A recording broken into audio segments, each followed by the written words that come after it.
Good morning. Happy Thursday. Happy Thursday. This is the 31st day of March. Where did the month go? Where did the first quarter of the year go? This is officially the last day of the first quarter of the year. First quarter being the first 3 months. Wow. Year's going fast. Anyway, this is the 31st day of March. This is the 64th episode of season 3 of the Be Your Own Hero show. HERO is an acronym. It means helping everyone reaps optimism. In other words, helping others helps you. It's a reciprocal action. I'm your host. I'm Sekou Wrights. I am a professional creative. That's what I call myself. That means I do a lot of different things. I'm also the creator of what we're now calling the HERO Ministry Movement, soon to be a nonprofit, knock on wood. That's my effort to uplift and inspire people, especially the unhoused community. Join me here Monday through Friday, 9:45 a.m. Eastern Time, 8:45 a.m. Central, 7:45 a.m. Mountain, where I'll be talking about my journey of becoming my own hero. I hope you gain something from my journey of becoming my own hero, and most recently, my journey of becoming my own financial hero. So I hope you get something from my stories. Speaking of which, I'm not a personal trainer, nor am I, so do your own due diligence, do your own homework. Take what I say with a grain of salt. Get your own expert advice. All right? I'm just talking about my journey and what has worked for me, and many times what has not worked for me. That said, if this show provides any value, please like, please comment, and most of all, please share. Please spread the word to other folks so they can find out about the Be Your Own Hero show and find out about the New Thought Media Network. Shout out to the New Thought Media Network for allowing me this platform to talk about my journey. And yeah, please spread the word about New Thought Media Network. The network is growing by leaps and bounds. There's lots of new programming. There's a radio component now. There's so many things happening. So check them out at ntmedia.org. You can make a donation there. They are a 501c3 nonprofit. And if you can't make a donation, just spread the word. Spread the word about this show, and that will lead people to checking out the New Thought Media Network. Because it's a positive space with positive people saying positive things, and we need more of that these days. Okay, so all that said, let's get into the Hero Ministry Movement news. I got a couple things to talk about. First of all, this is day 304. I've literally been running every single consecutive day for 304 days in a row. Every once in a while, when I say it, it hits me, and today is one of those days. Because I say it every day, so I can become desensitized to it. But today, I don't know why, but something about me saying 304 was just like, what? So yeah, I've been doing this literally every single day. And I did the math. I hope you saw it on social media. I added up all the things, the number of cities, the number of miles, the number of times I've run indoors as opposed to outdoors, all that stuff. I posted it on social media, so check that out if you haven't yet. It was pretty surprising, even for me. Like, I had no idea that I had run in 11 cities. My guess, if you'd asked me, would have been 3. I would have guessed 3. I'm at 11 that I think I'm at 11, like adding up the number of cities that I see on my app. If I didn't miss any, I'm at 11, because I feel like it might be even more than that now. But I would have guessed 3 if you'd asked me. Anyway, so you never know what you're capable of is the theme of the whole run streak. You never know what you're capable of until you try. You are capable. Let me rephrase that. You're capable of much more than you think you're capable of. That's the biggest lesson that I've learned by doing this run streak. Anyway, that said, 2 things. Check out I will play my run story. I'll play my run report for today so you could see that. And then I'm going to tell you about something else, a new addition to Studio, what is it, C, D? Are we on E now? I've been in so many places. I broadcast from so many places. Let's just call it Studio E. So I'm going to tell you about my new addition to Studio E right after I show you today's run report. I enjoyed this one. I talked about something new. So let's check out the run report together. Here we go. This is from today. What up? Day 304. I've been running every day, at least a mile a day for now 304 consecutive days in a row. Still incredulous when I say that out loud. And yeah, 304 days, 11 cities, over 800 miles, 700. I can't even remember. I got to check my math. It's been an amazing journey. Anyway, today's run story is, check it out. I finally look like a runner. I got some leggings finally. I mean, I had some leggings that I was using as leggings, but they weren't running leggings. I actually purchased some running leggings on Amazon because I figure now that I'm in the 300s, it's time for me to look like a runner. So you notice no hoodie today. The hoodie is really a setup anyway, because running with the hoodie is so heavy. Like it keeps you warm for the first half mile, but after that, your body heats up and then it gets heavy. So I've been saying that on these run reports forever, but I haven't done anything about it. So today I'm actually wearing, clothing that isn't made out of cotton. Like this material, and this material wicks away the moisture. And this is cotton, but I got to keep my wearable affirmation going, doing period. And yeah, so I'm looking like a runner today and feeling good about finally choosing to look like a runner. Oh, and the sneakers, the Saucony's Hurricanes. Can you see those? Yeah, I got those from Fleet Feet, Brentwood. And yeah, they did the whole measuring thing and all that. And guess what? Guess what? After they sized me for these sneakers, I realized that I have been running in sneakers that are too small for hundreds of days. Literally, like all of my run streak up until a couple weeks ago, I was running in a size 11 sneaker. These are 12 and a half. These shoes that they fitted me for, they measured my foot 3 different ways and said, this is what I need to be running in. 12 and a half. I've been running in 11s. And so I'm not advocating that, but I'm emphasizing the fact that I was very much on a unstoppable frequency.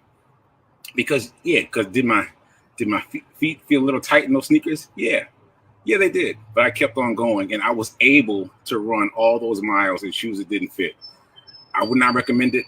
I'm not advocating for it, but I didn't know any better, and I just kept pushing. So that just goes to show you that you're not born with unstoppable. You choose unstoppable. You decide unstoppable. So get out there and start doing as the shirt says. The shirts are available at the link in my bio. There's shirts, t-shirts, hoodies. Yeah, t-shirts and hoodies, basically, and sweatshirts in my store. Link is in my bio. So anyway, keep doing. Be a hero. Be your own hero. Remember that now is better than perfect. And I'll see you on my show, the Be Your Own Hero Show, at 9:45 a.m. Eastern Time, where I'll be talking about how to capture abundance and wealth for yourself. So check it out. It might be helpful for you. Later.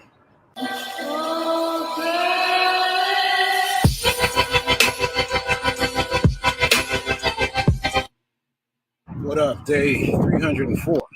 I've been running every day. Oh, sorry. At least a mile a day for now. 304 consecutive days. That's the wrong run report. That's the right beginning, but that was yesterday's run at TSU with the blue shirt on. So I must have got something confused today. I was wondering what was off.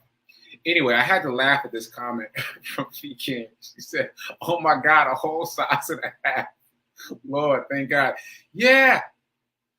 Can you imagine my face? Can you picture my face at the Fleet Feet store when they told me, when they said 12 and a half? I was like, are you sure? Are you 100% sure? And I even pushed for a 12, and they were like, no, man. Look at all these measurements, 12 and a half. So yeah, thank goodness I got my feet measured. I recommend it. Like if you are getting serious about exercise, it's a whole different experience.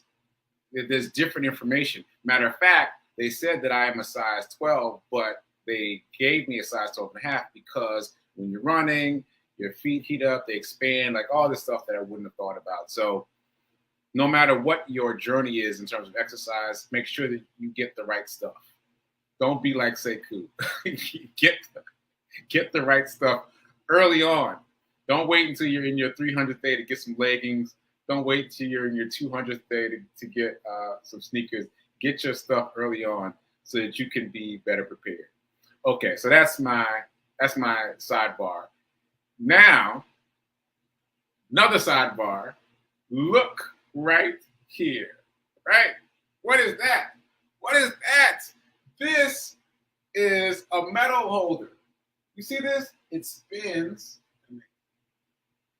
Well, yeah, see how it's spinning? I'm not going to spin it too much because I don't want it to fall, but it spins around and it holds the medals. There's like 6 different circles at the top that you can hang your medals from. I just got this yesterday and I am beyond tickled.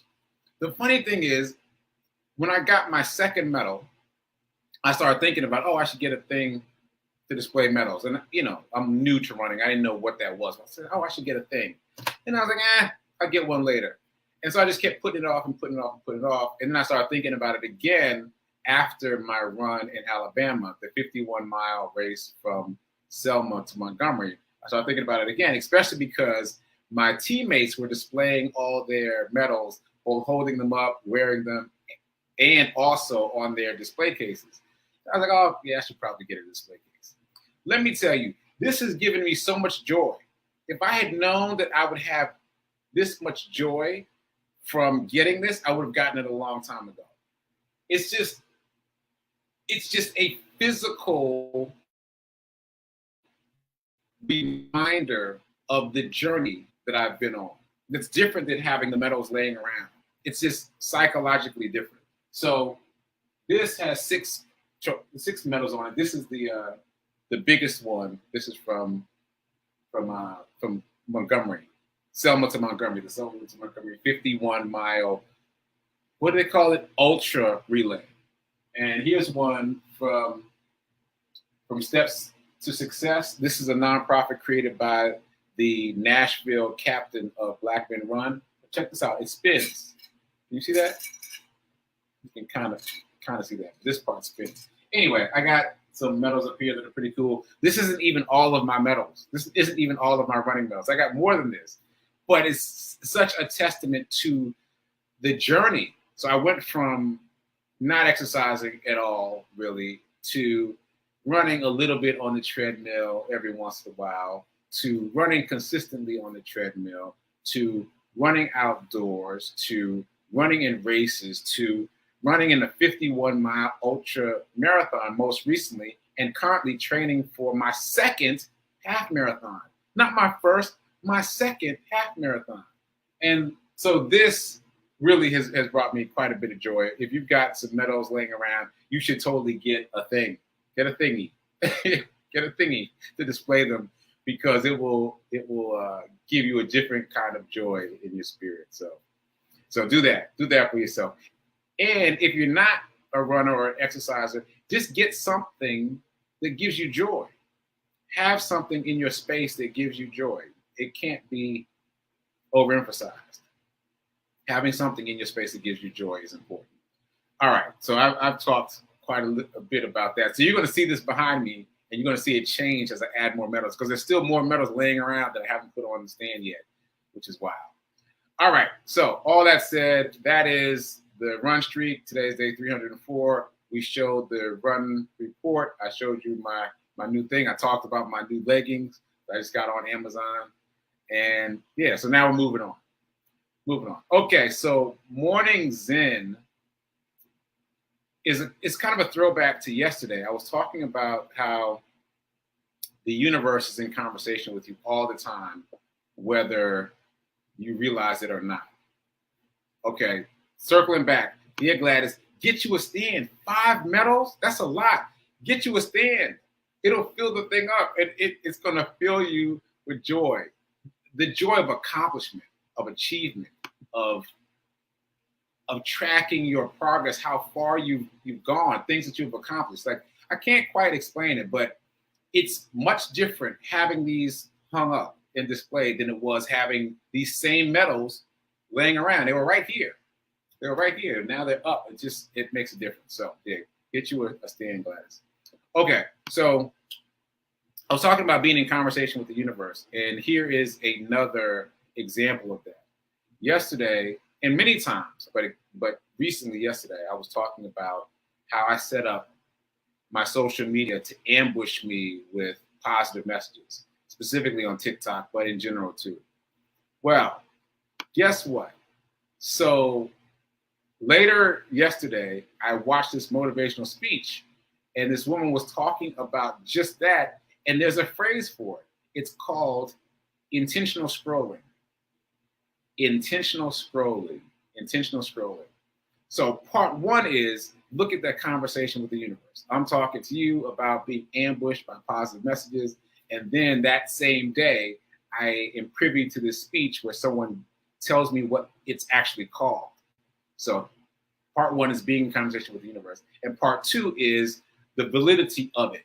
So she calls it intentional scrolling. And I don't know if she made that up or she got it from someplace else. But the idea is curating your social media accounts so that the vast majority of what you get is positive messages from thought leaders. So you're not seeing what your friends are doing. Like you can always see what your friends are doing on Facebook, right? But on your other social media channels like Instagram and TikTok, you can program them to just give you doses of positivity. Just give you doses of positivity over and over again. And I've taken it one step further.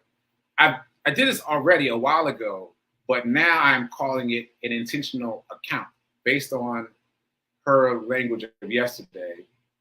Instead of intentional scrolling, I'm calling this an intentional account. So I have basically a dummy account on Instagram. I set it up a long time ago to experiment with the platform to see what works and what doesn't in terms of hashtags and whatnot, because I was managing social media accounts for other people. And this was my workspace, right? But now what I've done is I followed nothing but people who are in the space of wealth and abundance on that account. And so whenever I go in that account, I learn things. This is literally how I learned about the Tesla stock split and the Amazon stock split, by going into that account and looking at nothing but financial information, nothing but abundance information. It's very effective. And I find that I spend most of my social media time in that account. I have 0 followers. I don't post anything. I just read the information that comes in from all these financial abundance folks, and it's very powerful. So where the woman yesterday called intentional scrolling, curating your social media account so that you get positive messages, I am adding a new term, an intentional account. And I would suggest you try it. Try creating an intentional account that doesn't have anything to do with your brand. It's not building anything. It's just a separate space where you can very specifically curate the information you get to something that you want to learn, something you want to be exposed to, something that you want to grow in. I can't express it enough how helpful it is. Once again, that's literally how I learned about the Amazon stock split and the Tesla stock split. And so many other things, so many other bits of information, which leads me to another point. I want to circle back to the 75-25 percentages that I was talking about before. Just a reminder, I got this from Shaq. This is his theory, let's just call it Shaq theory, where you splurge with 25% of your income, and you invest 75%. Well, I'm taking the 75-25 out of the financial space for just for a second and applying it to the learning space. So for me, this intentional account that I've created is like 25% of my time and energy invested into learning more about finance and learning more about abundance. Because the bottom line is, you got to ask yourself how much time you're spending learning about wealth and abundance. Because if the time that you're spending learning about wealth and abundance is only this half-hour show, that's only 30 minutes. Like, what percentage of your day is that? Like, this is a very small percentage of your day. So it's going to affect change on a very small level. Like, the amount of time you spend on something correlates to the amount of change there is. So if you want to have more change in your financial life, in your abundance and wealth, you got to spend more time there. And one of the ways that I've done that for myself effectively is creating this, we're calling it an intentional account, where there's nothing but wealth information coming in. So I'm inviting you to, in some way, spend more time thinking and learning about wealth and abundance than just watching this show. This show ain't gonna do it. This ain't enough. This ain't enough. This is like, just sticking your toes in the water. You gotta have more than that. Okay. Oh, look, thanks, Linda. Linda is saying that she's trained her Facebook account to be positive, inspiring. Yeah, that's great. That's great. I haven't even figured out how to do it on Facebook, or maybe even I've decided that on Facebook that's where I can see what my friends and family are doing. But so all of my other social media accounts are intentional. TikTok, Instagram. I've got multiple Instagram accounts, but they're all pretty intentional. And I've got this separate intentional account that is only for wealth and abundance. Folks like the Wall Street Trapper, I've talked about him. Earn Your Leisure, I've talked about them a bit. Just Warren Buffett, just anybody who's really focused on wealth and abundance. Okay, so just a reminder that well, I've said it a couple times now, that I learned about Amazon and Tesla in that channel, and I'm using it as a segue because yesterday, 2 different people asked me for stock advice about Amazon and Tesla. And I'm giggling because who knew? Who could have ever predicted that I would know anything about the stock market, let alone that other people would say, oh, let me ask Sekou what he thinks about what's going on in the stock market. That's like this. Like, it's another reminder of how far I've come in this space. So this is a physical reminder. There's no medals for this wealth and abundance conversation, but the fact that people know me for talking about wealth and abundance in the stock market is just really humbling. So anyway, just to recap, Amazon and Tesla have both announced a stock split. Whether the stock split happens or not, because they've announced it, there's been an uptick in interest and share price on both of those. So what I have done is I've made sure that I have at least $150 invested in Amazon on Cash App, because they are predicting that if the stock split happens on Amazon, the new share price will be only $150. So since I already have $150 in, then I will automatically get a full share of Amazon. And on Tesla, I'm still nickel and diming. It's funny because last week I was looking at Tesla and I was like, I should get some more. And it was at 700. And now after the announcement about the stock split, boom, 1,000. And it hasn't dipped below 1,000 yet. And I don't think it will, because there's so much energy and enthusiasm about this stock split, which would result in you having multiple shares. If you had one share of Tesla and it splits, you're going to end up with multiple shares, which is a boom.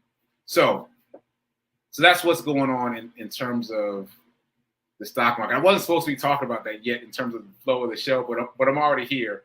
So let's keep talking about wealth and abundance since we're already here. I've been trying to talk about this for a minute, and I won't say forgetting, things keep coming up. I have to show you this. Reverend Melissa sent me this the other day, and we got a really big kick out of it. Look at this. This is a $50,000 bill from Brazil. $50,000. How much is it worth right now? How much is it? 2 things. Number 1, drop in the chat how much you think that $50,000 bill is worth right now.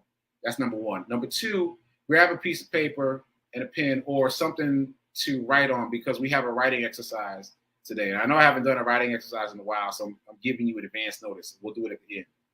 But however you want to write it down, computer, whatever, you got to write something down soon. But in the meantime, how much do you think this $50,000 bill, let's put it back up, this $50,000 bill from Brazil is worth? This is a bill that Reverend Melissa got on a trip to Brazil in the 90s, kind of mid-90s. All right, so while you guys are thinking about that, wait. Oh, okay. Gladys is in. $5,000 US. Okay.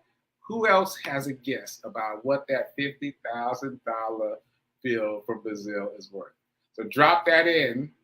I'm gonna tap dance a little bit while we do that. I'm gonna go to the affirmation while you guys drop in what you think it's worth. And so let's go to our affirmation. As usual, we're gonna read it twice. Once to just memorize the words and once with feeling. So, first time. I am so happy and grateful to be a multimillionaire in every area of my life. It's a broad, expansive affirmation. All right, second time, with feeling, because you want to emote, you want to feel it, you want to trick your subconscious into believing this. So here we go. I am so happy and grateful to be a multi-millionaire in every area of my life. You got to own it. Okay, so let me go back to the comments. It doesn't look like anyone else has chimed in. Gladys is now saying 500, not 5,000. All right, so I'm gonna put this up. I'm gonna put it back up on the screen so we can look at it while you drink this in.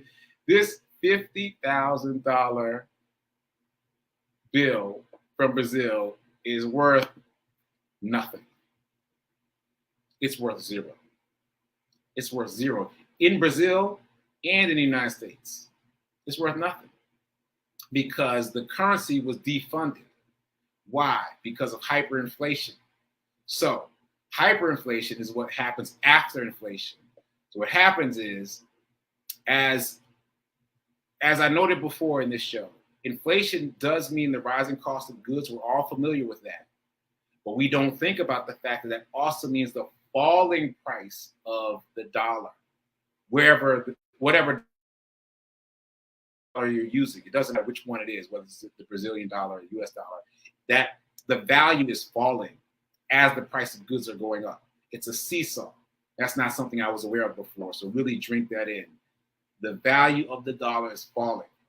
So here in the United States, it has fallen significantly, especially during the pandemic, because they've printed more money.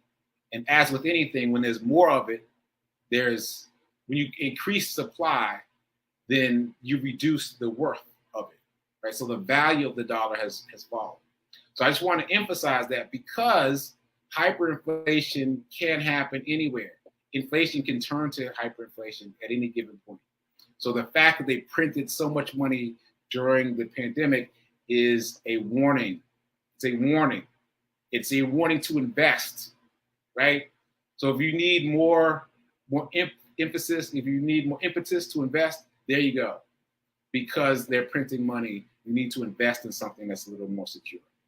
All right, so that said, I've made a list of some of the places that have oh, wait a minute. You know what? Let me do the writing exercise. I will just say that there's a list of a number of places that have experienced hyperinflation, including some big places like France and Germany and China. Like it can happen anywhere. And what happens is they print bigger and bigger denominations of dollars. And then they end up often defunding that money because you're taking that $50,000 bill that I just showed and you're trying to buy something like toilet paper and you can't even afford it because it doesn't match. Anyway, just be mindful that you need to be investing. Let that scare you a little bit. You need to be investing. Okay, so here's a writing exercise. This comes directly from the 7-Day Mental Diet. You know that I've been reading that again. And there's this exercise in there that's very helpful for helping you discover how you think about things. So it's only 3 words. 3 words 4 times. It's going to be really easy. So all you're going to do is fill in the blank. I'm going to give you the first 2 words. You're going to fill in the blank with the 3rd word immediately. First word that pops into your mind. Don't question it. Don't analyze it. First word that pops into your mind. We're going to do that 4 times. All right? Here's the first one. Life is. Fill in the blank. First word. Fill in the blank. Life is. Second one. People are. Fill in the blank. First word. Write it down. Third. I am. Fill in the blank. Don't think about it. First word. So recapping. Life is. People are. I am. Last one. Money is. Fill in the blank. Write it down. First word that pops into your mind. Life is blank. People are blank. I am blank. Money is blank. So I hope everyone did that exercise. I want you, if you're willing, to drop them in the chat tomorrow when we circle back to this, and I'll explain why we did it and what it taught us. All right, so stay tuned for prayer time right now. And then after that is Sit with Rev Melissa. And I will see you back here tomorrow where we will be talking about the exercise we just did. Till then, keep doing and be your own financial hero. And I'll see you tomorrow. Later.